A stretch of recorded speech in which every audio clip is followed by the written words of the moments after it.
1 Samuel, chapitre 3. Le jeune Samuel était au service de l'Éternel devant Élie. La parole de l'Éternel était rare en ce temps-là, les visions n'étaient pas fréquentes. En ce même temps, Élie, qui commençait à avoir les yeux troubles et ne pouvait plus voir, était couché à sa place, la lampe de Dieu n'était pas encore éteinte, et Samuel était couché dans le temple de l'Éternel, où était l'arche de Dieu. Alors l'Éternel appela Samuel. Il répondit, Me voici. Et il courut vers Élie, et dit, Me voici, car tu m'as appelé. Élie répondit, Je n'ai point appelé. Retourne te coucher. Et il alla se coucher.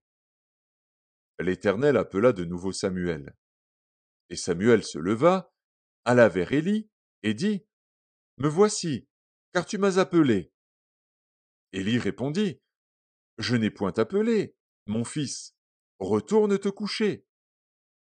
Samuel ne connaissait pas encore l'Éternel, et la parole de l'Éternel ne lui avait pas encore été révélée. L'Éternel appela de nouveau Samuel, pour la troisième fois. Et Samuel se leva, alla vers Élie, et dit, Me voici, car tu m'as appelé. Élie comprit que c'était l'Éternel qui appelait l'enfant, et il dit à Samuel, Va, couche-toi, et si l'on t'appelle, tu diras, Parle, Éternel, car ton serviteur écoute.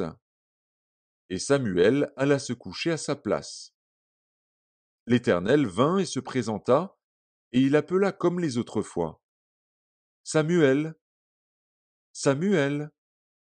Et Samuel répondit, Parle, car ton serviteur écoute. Alors l'Éternel dit à Samuel, Voici, je vais faire en Israël une chose qui étourdira les oreilles de quiconque l'entendra. En ce jour j'accomplirai sur Élie tout ce que j'ai prononcé contre sa maison. Je commencerai et j'achèverai. Je lui ai déclaré que je veux punir sa maison à perpétuité à cause du crime dont il a connaissance et par lequel ses fils se sont rendus méprisables sans qu'il les ait réprimés. C'est pourquoi je jure à la maison d'Élie que jamais le crime de la maison d'Élie ne sera expié, ni par des sacrifices, ni par des offrandes. Samuel resta couché jusqu'au matin, puis il ouvrit les portes de la maison de l'Éternel. Samuel craignait de raconter la vision à Élie. Mais Élie appela Samuel et dit, Samuel, mon fils. Il répondit, Me voici. Et Élie dit, Quelle est la parole que t'a adressée l'Éternel? Ne me cache rien. Que Dieu te traite dans toute sa rigueur si tu me caches quelque chose de tout ce qu'il t'a dit. Samuel lui raconta tout, sans lui rien cacher. Et Élie dit, C'est l'Éternel, qu'il fasse ce qui lui semblera bon.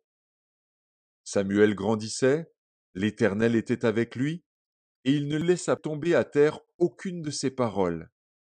Tout Israël, depuis Dan jusqu'à Beer-Shéba, reconnut que Samuel était établi prophète de l'Éternel. L'Éternel continuait à apparaître dans Silo, car l'Éternel se révélait à Samuel, dans Silo, par la parole de l'Éternel.